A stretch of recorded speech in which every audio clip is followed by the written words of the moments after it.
Bessalel, fils d'Uri, fils de Our, de la tribu de Juda, exécuta tout ce que l'Éternel avait ordonné à Moïse.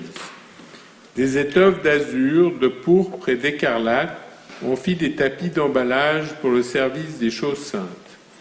Puis on fit de 5 costumes d'Aaron, ainsi que l'Éternel l'avait ordonné à Moïse. On mit en œuvre les pierres de Shoham, qu'on enchâssa dans des chatons d'or, et on l'en grava comme on grave un sceau, les noms des fils d'Israël. On les ajusta sur les épaulières de l'éphod, comme pierre de souvenir pour les Israélites, ainsi que l'Éternel l'avait ordonné à Moïse. On fit aussi 2 anneaux d'or qu'on plaça aux 2 coins du pectoral, sur le bord intérieur faisant face à l'éphod. On assujettit le pectoral en joignant ces anneaux à ceux de l'éphod par un cordon d'azur, afin que le pectoral fût maintenu sur la ceinture de l'éphod et n'y vacilla point, ainsi que l'Éternel l'avait ordonné à Moïse.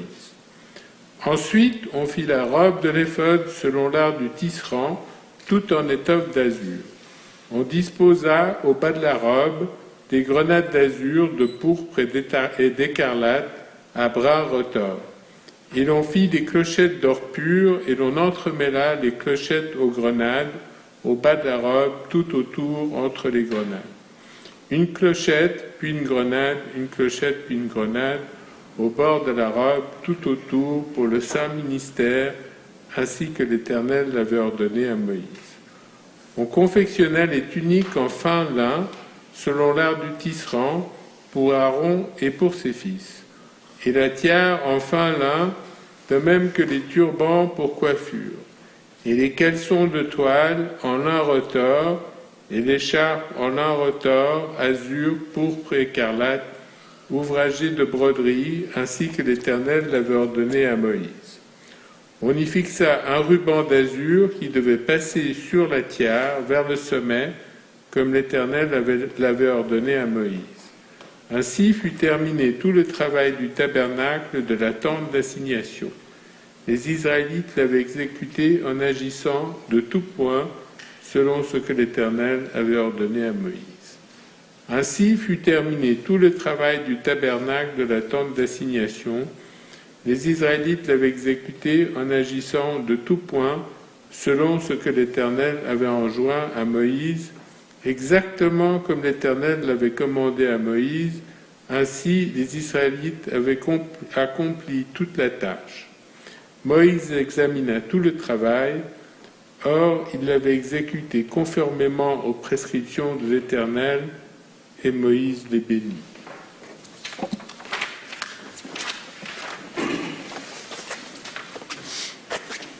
Donc c'est la fin du livre de l'Exode qui vient d'être lu, fin des passages.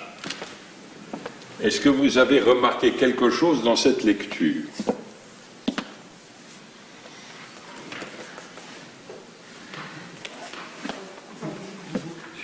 Non ? Oui ? On parle de Moïse, alors normalement... Ah, on parle de Moïse, oui. Mais il y a autre chose qui est liée. Il y a un répétitif. Il y a une phrase qui revient constamment. Ainsi que l'Éternel avait ordonné à Moïse. Et cet ensemble de mots est répété 13 fois dans la Sidra. Ce qui veut dire, ce qui semble vouloir dire que lorsque les Hébreux dans le désert ont construit le tabernacle, ils l'ont construit exactement comme cela leur avait été demandé, avec précision, avec dextérité, avec une obéissance totale. Et on peut se demander alors,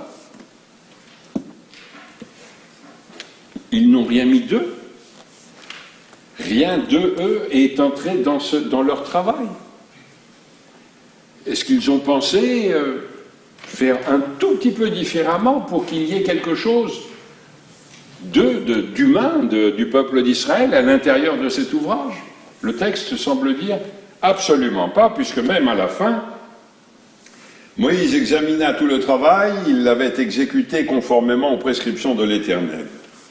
Donc tout a été fait comme cela avait été demandé, comme cela avait été dit, comme si d'une certaine façon, c'est une façon négative peut-être de voir la chose, eh bien les Hébreux n'avaient pas réfléchi, ils n'avaient pas pensé ce qu'ils allaient faire, ils ont obéi du début jusqu'à la fin.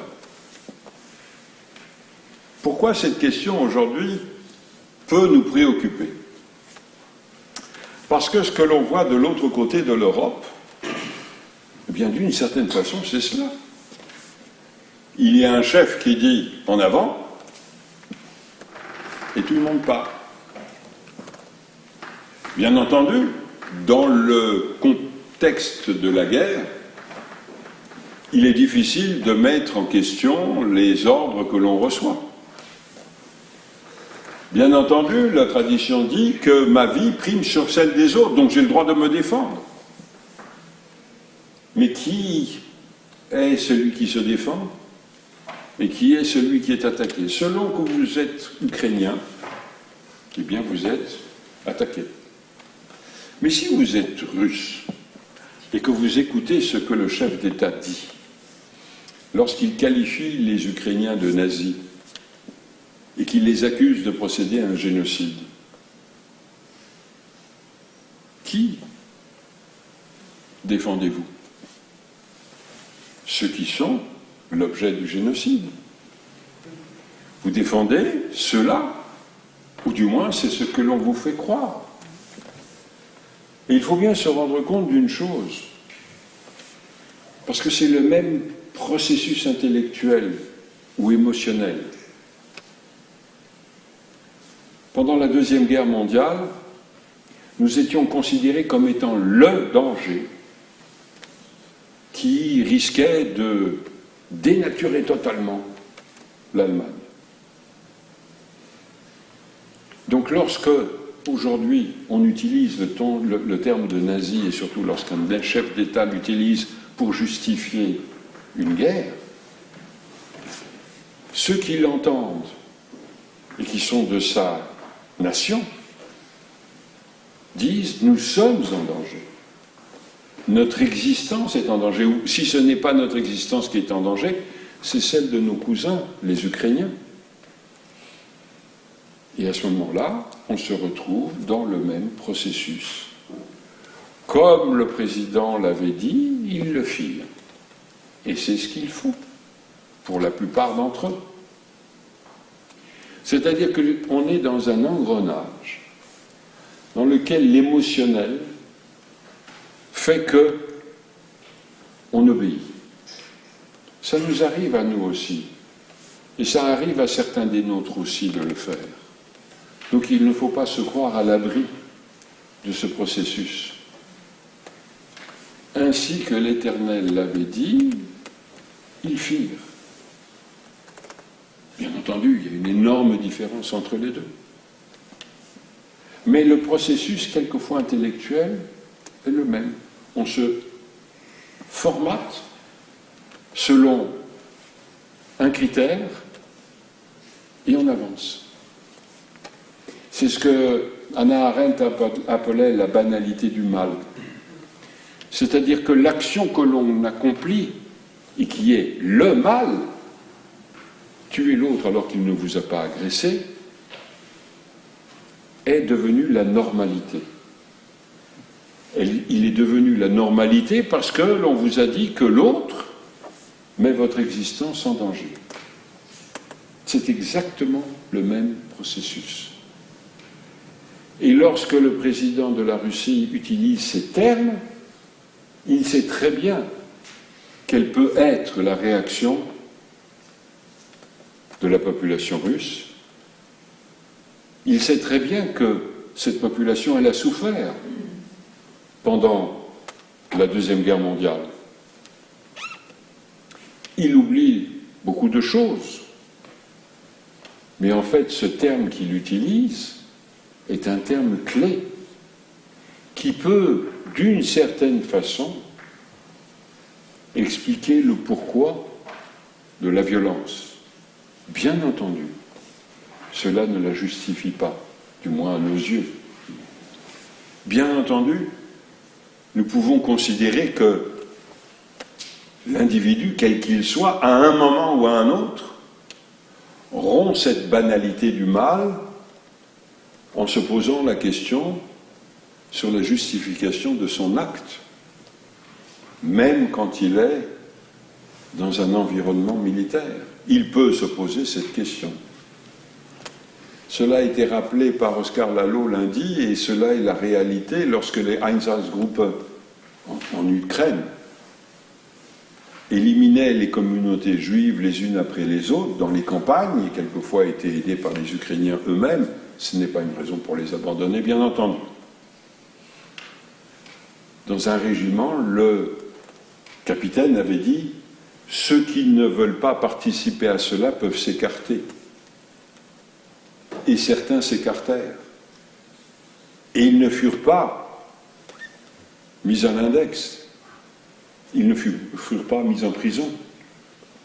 Les autres, ils ont agi sous les ordres, sans se poser la question.